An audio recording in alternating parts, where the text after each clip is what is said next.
Salut à tous, on se retrouve aujourd'hui pour parler du Paris Saint-Germain ce jeudi 29 août. On commence comme on le fait chaque jour bien sûr avec le programme du Paris Saint-Germain pour la journée. Donc entraînement, il y a eu entraînement ce matin 10h30, sera pareil demain et après-demain pour préparer le match en fin de semaine. Le déplacement du côté de Lille, coup d'envoi 20h45. On parlera beaucoup plus bien sûr de ce match là dans les prochains jours et aujourd'hui surtout en ce 29 août.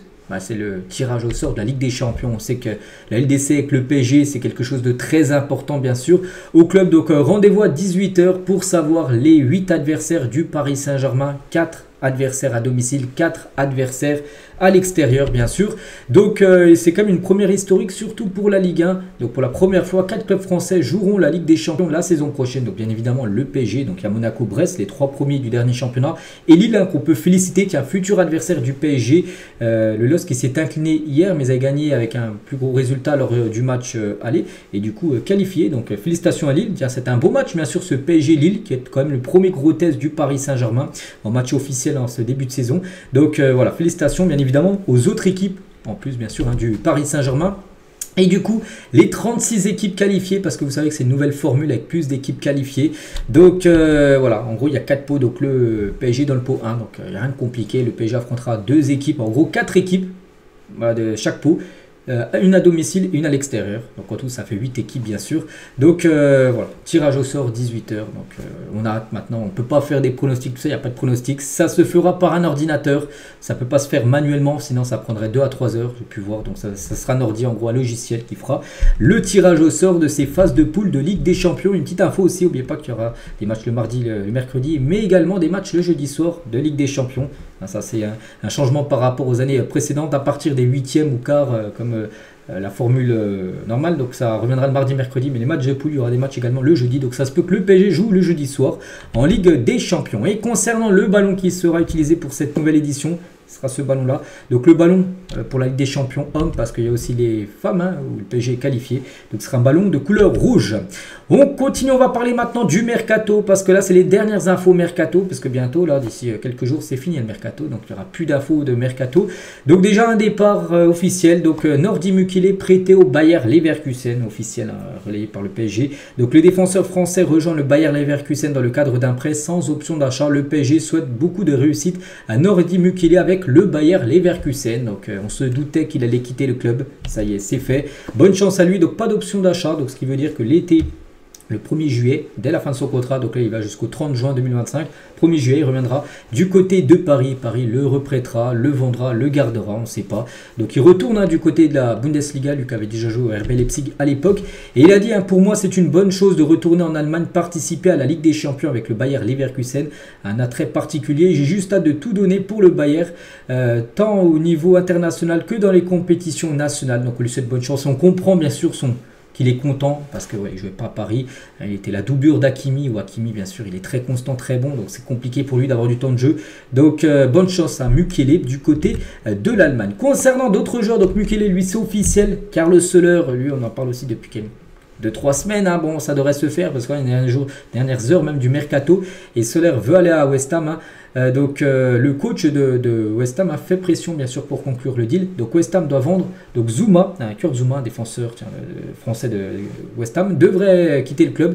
Il devrait partir en Arabie Saoudite et du coup ça devrait débloquer en gros le deal avec Carlos Soler, parce que l'argent récupéré serait investi directement sur Carlos Soler. On parle d'un prix qui pourrait dépasser un peu les 20 millions d'euros concernant Soler du côté de West Ham. Concernant Danilo, lui aussi devrait bien partir avant la fermeture du mercato. Donc l'Atlético Madrid, le FC Porto et le Barça montrent de l'intérêt pour Danilo Pereira qui rentre plus dans les plans de Luis Enrique. Donc lui aussi partira. Après je ne sais pas si ça sera dans une de ces équipes là. Il y avait El Ittihad qui était intéressé. C'est plutôt le joueur qui a refusé de signer. Il préfère encore rester dans un gros championnat.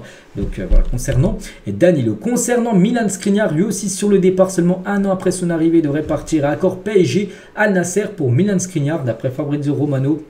Le joueur n'a pas cependant donné son accord. Donc c'est Paris et Al Nasser, les deux clubs qui sont d'accord. Maintenant il faut que le joueur donne son oui pour rejoindre bien sûr Al Nasser. Donc voilà, ça peut se faire à tout moment si le joueur accepte bien sûr de rejoindre l'équipe d'Al Nasser. S'il ne souhaite pas partir, donc il restera bien sûr au PSG vu qu'il a encore un contrat de 4 ans du côté du club. Et Al Nasser donc négocie avec les RB Leipzig. Donc en gros ils ont déjà un plan B. Al Nasser en cas de non-arrivée de Milan Skriniar, en gros serait Mohamed Simakan, un joueur du RB Leipzig, qui serait le plan B en cas de non-arrivée du défenseur slovaque. Concernant Ugarte, on attend et normalement ça sera aujourd'hui les gars. La saga Ugarte est terminée. L'Uruguayen a passé sa visite médicale avec succès. Annonce probablement ce jeudi là aujourd'hui. Donc voilà, ça devrait se faire ce jeudi. La visite médicale a été faite. Tout est ok. Il a signé les papiers. On attend maintenant vraiment pour finaliser vraiment le transfert officiel. L'annonce on va dire de Manchester United qui annonce nous accueillons là Ugarte. Donc 60 millions d'euros que va récupérer le Paris Saint-Germain. Et donc là on a parlé des départs, donc Ugarte, voilà, Skriniar, voilà, Danilo, tout ça.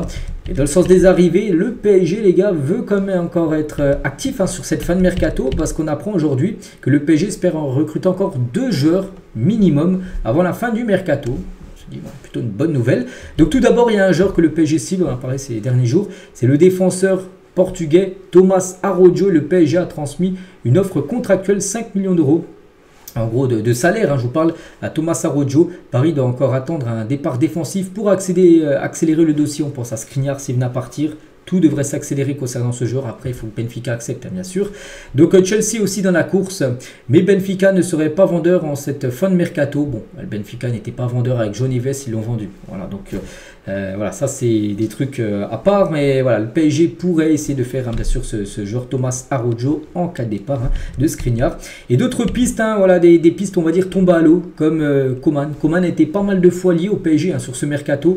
Et du coup, il a dit oui à Al Hilal. Donc, s'il va à Al Hilal, il ne va pas au PSG, donc fin de la piste Coman au PSG. Dommage, j'aurais bien voulu le revoir du côté du PSG, ça aurait pu être un prêt. Et du coup, le PSG n'a pas voulu bouger ses pions, on peut dire, pour ce joueur. Du coup, il ne viendra pas. Concernant aussi Sancho, aussi qu'on a beaucoup parlé, au moins depuis quasiment juin, juillet, on parlait de ce joueur. Et là, on arrive sur le fin de mercato, on est le 29 août. Et longtemps associé au PSG, il y a un accord qui a été trouvé entre Manchester United et la Juventus Turin. Donc s'il va à la Juve, un peu comme Coman, s'il va à Hilal, il ne vient pas au PSG. Donc voilà, en gros, fin du feuilleton normalement pour Sancho. Là aussi, c'est dommage. Encore une piste qui tombe à l'eau, on peut dire, pour le Paris Saint-Germain. Concernant Lookman, donc déjà Lookman a repris l'entraînement collectif. Il avait séché tous les derniers jours d'entraînement parce qu'il voulait quitter l'Atalanta pour venir au PSG. Vraiment, il est intéressé. C'est le PSG qui n'a pas bougé ses pions. C'est dommage encore parce que du coup, il a repris l'entraînement et puis pour l'instant, on a plutôt l'impression qu'il va rester du côté de l'Atalanta. Encore une piste qui se ferme du côté de Paris. Concernant Victor Osimhen, lui aussi, on a beaucoup parlé.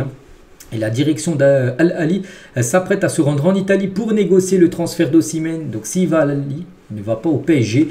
Donc c'est dommage, voilà, tout simplement. Parce que bon, c'est vrai que la demande nappe à 130 millions d'euros, c'est hors de question. Si on va regarder quand même s'il va à Al Ahly, combien il va être transféré. S'il est transféré pour 65 millions d'euros, le prix que j'ai pu voir là ces derniers jours, ce serait quand même honteux de la part de Naples d'avoir demandé le double au PSG parce que c'est le PSG. Donc voilà, concernant Osimhen, il ne devrait pas venir. Donc c'est vrai que 2 nouveaux joueurs, enfin 2 recrues pourraient venir. C'était ça. On parle beaucoup de lui, mais pour l'instant, le deuxième, on ne sait pas. Il faut déjà que lui vienne aussi. Donc voilà, la fin de mercato, les gars, c'est le brouillard total du côté de Paris. De toute façon, dans 15 heures. Donc tout devrait se faire ou pas se faire sur cette fin de mercato. On va parler aussi aujourd'hui, jour important pour quelques joueurs du PSG. C'est la jour de liste pour Didier Deschamps. Et bien sûr, des joueurs comme Zeremri, comme Dembélé, Barcola et Randal Colomoni. Les 4 devraient être appelés tout à l'heure, tiens, à 14h.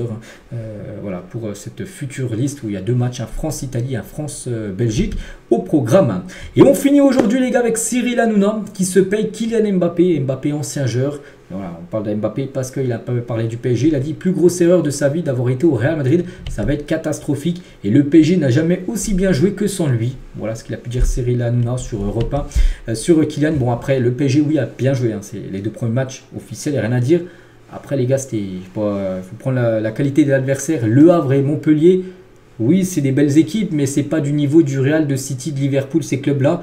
On verra quand le PSG jouera vraiment contre des top clubs européens, même mondial. Parce que ça vaudra, parce qu'en Ligue 1, oui, on sait que le PSG est au-dessus. Maintenant, on a hâte de voir, bien sûr, en Ligue des Champions, si le PSG joue aussi bien en Ligue des Champions. Voilà, bien sûr, ce serait une très bonne nouvelle. Et oui, pour l'instant, le départ de Mbappé ne se remarque pas du tout du côté du club. Donc, voilà les gars, ce qu'il y a à dire aujourd'hui. J'espère que ça vous a plu. On se retrouve demain, vendredi, pour le prochain numéro. Je vous souhaite une très bonne journée et à demain.